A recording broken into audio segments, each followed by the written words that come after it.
Best health packages up to 80% discount. Tirumala Diagnostics.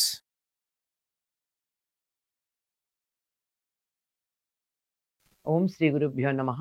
Shri మహాగణాధిపతయ నమః. శ్రీమాత్రే నమః. కర్కటే పూర్వ ఫల్గుణ్యాం తులసీకాననోద్భవాం పాండ్యే విశ్వంభరాం గోదాం వందే శ్రీరంగనాయకీ.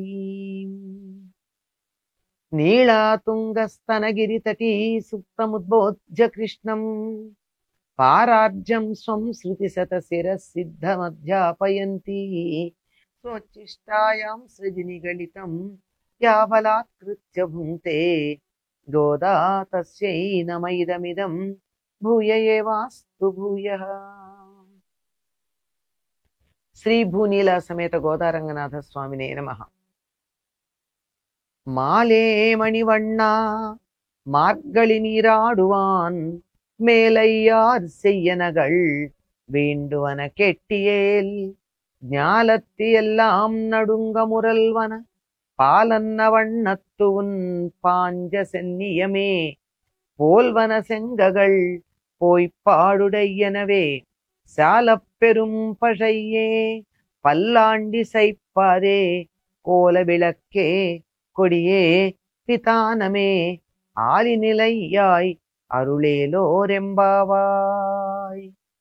మాలే ఆశ్రిత వ్యామోహం కలిగినటువంటి వాడా, అంటే ఒక్కసారి తనను ఆశ్రయించినట్టయితే వాళ్ళ పట్ల వ్యామోహం తానే కలిగి ఉండి వారి వెంట వెళ్ళి వారికి కావలసినవన్నీ చేస్తూ ఉంటాడు. ఓ ఉజ్వల నీలమణి, ప్రకాశించేటటువంటి నల్లని మణి ఏదైతే ఉందో ఆ మణిలాగా ప్రకాశిస్తూ ఉండేటటువంటి వాడా, ఆ మణి కాంతి బాహ్యమైంది, స్వభావం కూడా అలా ప్రకాశించే స్వభావం కలిగినటువంటి వాడా, అఘటన ఘటన సామర్థ్యం కలిగినటువంటి వాడా, మర్యాకు మీద పరుండి లోకాన్నంతా పరిపాలించేవాడా. ఆయన ఏమని చెప్తారండి? శ్రీవిల్లిపుత్తూరులో ఉన్నటువంటి స్వామి ఎవరు? పటపత్రసాయి. కరారవిందేన పదారవిందం ముఖారవిందే వినివేశయంతం వటస్య పత్రస్య పుటేశయానం బాలం ముకుందం మనసా స్మరామి అని కదా ఆయన గురించి చెప్పుకుంటాం. అమాయకంగా వటపత్రం మీద పడుకున్న పసిపిల్లవాడిలాగా ఒంటి మీద నూలుపోగు కూడా లేకుండా ఉన్నటువంటి ఆ బిడ్డ ఈ 14 లోకాలు ఏమిటి, విశ్వాంతరాళాల వ్యవహారం అంతా అక్కడే ఉండి నడిపిస్తూ ఉంటాడు. అందుకే అఘటన ఘటన సామర్థ్యుడు. ఇది జరగదు అనుకున్నటువంటి విషయాన్ని కూడా చక్కగా జరిగేట్టుగా చేయడంలో సామర్థ్యం కలిగినటువంటి వాడు. అట్లాంటి వాడివి నువ్వు ఉన్నావయ్యా. ఏమిటంటే, మేము మార్గశీర్ష స్నానం చెయ్యాలి అనుకుంటున్నాం, దానికి కావలసిన పరికరాలని కావాలని నీ దగ్గరికి వచ్చాం. ఈ మార్గశీర్ష స్నానానికి వెళ్ళేటటువంటి వాళ్ళు ఏ ఏ పరికరాలు తీసుకుని వెళ్ళాలో అవన్నీ నువ్వు ఇవ్వాలి మాకు. అవి ఎందుకంటే ఈ వ్రతం చేసేటప్పుడు ఏ విధంగా ఉండాలి అని పూర్వులు చెప్పారు. ఆ పూర్వులు చెప్పినటువంటి వాళ్ళు ఆచరించారు. అందువల్ల మేం కూడా అలాగే ఆచరించాలనుకుంటున్నాము.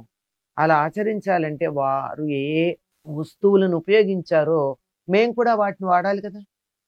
అందుకని విను, మాకేం కావాలో చెప్తాం, అన్నీ చెప్తాం, ఆ పరికరాలన్నీ చెప్తాం. ఈ వ్రతం చేయడానికి కావలసిన పరికరాలు, ఈ భూమండలం అంతా వణికేట్టు శబ్దం చేసేది, పాలలాగా తెల్లగా ఉన్నది, నీ పాంచజన్యం అనేటటువంటి శంఖాన్ని పోలినటువంటి శంఖాలు కావాలి. లోకంలో ఇంకెక్కడ ఉంటాయండి పాంచజన్యం లాంటి శంఖం? మరి ఎక్కడ ఉంటుంది? అది మామూలుగా సముద్రంలో అన్ని శంఖాల్లాగా పుట్టినటువంటిది కాదు కదా, దాని ఉత్పత్తే వేరు. అటువంటి శంఖం కావాలట. అటువంటి శంఖం అంటే అదే కావాలని అర్థం. అంటే ఏమిటి? దాన్ని ధరించినటువంటి కృష్ణుడు కావాలి వాళ్ళకి. అది ఎట్లా ఉంటుంది? తెల్లగా పాలలాగా తెల్లగా ఉంటుంది. అది ఒక్కసారి ఊదితే లోకాలన్నీ గజ గజ గజలాడిపోతాయి. అవలేదు, భారత యుద్ధ సమయంలో ఒక్కసారి ఆ శంఖాన్ని ఊదేటప్పటికీ కౌరవ సైన్యమంతా దద్దరిల్లిపోయింది కదా. అటువంటి శంఖ అది ఒకటే శంఖం వీళ్ళకి చాలా కావాలి, ఎంతమంది ఉన్నారో అన్నీ కావాలట. అంతేకాకుండా చాలా పెద్దది విశాలంగా ఉండేటటువంటి పర అనేటటువంటి వాయిద్యం కావాలి. అది కదా వీళ్ళు అడిగి ఆయన ఇస్తానంటే బయలుదేరి వచ్చినటువంటిది. దాంతో పాటుగా మంగళగానం చేసే భాగవతులు కావాలి, మంగళ దీపాలు కావాలి, ధ్వజాలు కావాలి, మేలుకట్లు కావాలి. ఇవన్నీ ఇస్తే వ్రతం చేస్తాం. ఆ వ్రతం వల్ల లోకానికి మేలు కలుగుతుంది. ఈ వ్రతం చేసే వాళ్ళు ఏం చేస్తారండి? ఏదన్నా మనకి పల్లెటూళ్ళల్లో మాత్రమే ఇప్పుడు అక్కడక్కడా నిలిచి ఉంది. ఏమంటే మంగళసూత్రాలు తీసుకొచ్చేటప్పుడు కానీ, ఎవరైనా పెళ్లి కొడుకు మొదలైనటువంటి వాళ్ళు పెళ్లి కూతురు కానీ అలా తీసుకొచ్చేటప్పుడు కానీ పైన ఒక చాందిని లాంటిది పట్టుకుంటారు. అంటే నడిచేటప్పుడు మొత్తం అంతా చాందిని నడపలేరు కనుక ఏదో నలుగురు నాలుగు పక్కల పట్టుకుని ఒక పెద్ద దుప్పట్ లాంటిది ఇలా పైకెత్తి పట్టుకుని దాని కింద నడిపించుకుంటూ పెడతారు. కానీ మేం వ్రతం చేస్తున్నాం. ఈ వ్రతానికి అట్లా నలుగురు ఏదో ఒక దుప్పటి పట్టుకునో ఒక వస్త్రం పట్టుకుంటేనో సరిపోదు, అసలు చాందినీనే ఉండాలయ్యా. మేలుకట్టు లేక చాందిని అంటారు. అంటే గమనించండి, మనకి పెళ్ళిళ్ళు వెయ్యేటప్పుడు పైన పందిరి వేసి పందిరి కింద తెల్లని వస్త్రం ఒకటి వేస్తారు. లేదా ఈ మధ్యకాలంలో అది లేకుండానే ఈ వస్త్రాలతోనే మనకి పందిళ్ళు లాంటివి వేసేస్తూ ఉన్నారు. అలాంటిది ఎందుకంటే చల్లదనం ఉంటుంది దానివల్ల. ఈ చాందినీలు కావాలి. అంటే ఒట్టి చాందిని సరిపోదు, ఈవిడికి పైన ఉండాలి, కప్పు ఉండాలి, కింద చాందిని ఉండాలి. అలాంటిది ఉండాలి. నీ కోసం మేం చేసే వ్రతానికి ఆ మాత్రం విలువ లేదా ఏమిటి? చాందినీలు కావాలి, శంఖాలు కావాలి. మేము నడిచి వెడుతూ ఉంటే ముందు నీ గుణగానం చేసే భాగవతులు కావాలి. ఊరేగింపుగా ఎక్కడికైనా వెడుతూ ఉన్నప్పుడు ఏముంటుందండి? ముందు పాటలు పాడేవాళ్ళు ఉంటారు, నృత్యాలు చేసేవాళ్ళు ఉంటారు, వేద స్వస్తి చదివే వాళ్ళు ఉంటారు. మనం చూస్తూ ఉంటాం, స్వామివారి బ్రహ్మోత్సవాలు తిరుమలలో జరుగుతూ ఉంటే స్వామివారు అలా ఊరేగింపుగా వస్తూ ఉంటారు వాహనం మీద. ముందు జీయర్లు నిలబడి ద్రవిడ వేదం చదువుతారు, స్మార్త పండితులు మామూలు వేదం చదువుతారు. ఆ తర్వాత పాటలు పాడేవాళ్ళు, కోలాటాలు ఆడేవాళ్ళు, నృత్యాలు చేసేవాళ్ళు ఎంతమంది ఉంటారు ఒక ఊరేగింపులో. అటువంటి ఊరేగింపుగా పెడతాం మేము స్నానం చేయడం అంటే. మామూలు స్నానం కాదు ఇది. స్నానం చాలా రకాలు అనుకున్నాం కదా, అందులో ఇది నీతో కలిసి చేసే స్నానం. అంటే జ్ఞానంతో కలిసి చేసే స్నానం.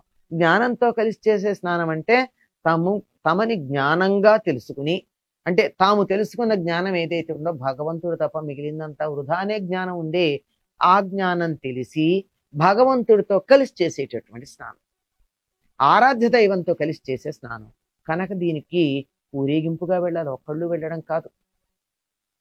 అలా వెళ్ళేటప్పుడు ముందు పాటలు పాడి నీ గుణగానం చేసేటటువంటి భాగవతులు ఉండాలి. దారి పొడుగునా మంచి మంగళ దీపాలు ఉండాలి.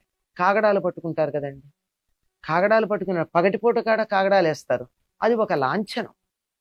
అవన్నీ పట్టుకుని ఆ దీపాలు పట్టుకుని మాతో వచ్చేటటువంటి వాళ్ళు ఉండాలి. ఇవన్నీ ఉండి మేము స్నానానికి వెళ్ళాలి. ఈ మాట మేం చెప్పలా, ఇంతకు ముందు మార్గశిర స్నానం చేసినటువంటి పెద్దలు చెప్పారు ఎలా చేయాలో ఈ వ్రతాన్ని. కనుక అవన్నీ మాకివ్వు, ఇస్తే మేము ఈ వ్రతం చేస్తాం. ఎందుకు ఈ వ్రతం? లోక కళ్యాణం కోసం, లోకం ఆనందంగా ఉంటుంది మేము ఈ వ్రతం చేసినట్టయితే అని చెప్పి వీళ్ళు ఏమేమి కోరుకున్నారు? చాందిని కావాలి, భాగవతులు కావాలి, దీపాలు కావాలి, గుణగానం చేయడానికి కావలసినటువంటి పర అనేటటువంటి వాయిద్యం కావాలి. ఇవన్నీ ఇస్తామనయ్యా వచ్చాం మేము. అందుకని మాకు దర్శనమిచ్చి వీటన్నిటిని ప్రసాదించవలసింది అని చెప్పి గోదాదేవి చెల్లుతో పాటు వెళ్ళి మేమందరం ఎందుకు వచ్చాము అని చెప్పి తన భావాలను అక్కడ నివేదించుకున్నది. స్వచ్చిష్టమాలికా బంధ గంధబంధురజిష్ణవే విష్ణు చిత్తతనూజాయై గోదాయై నిత్యమంగళం. స్వస్తి.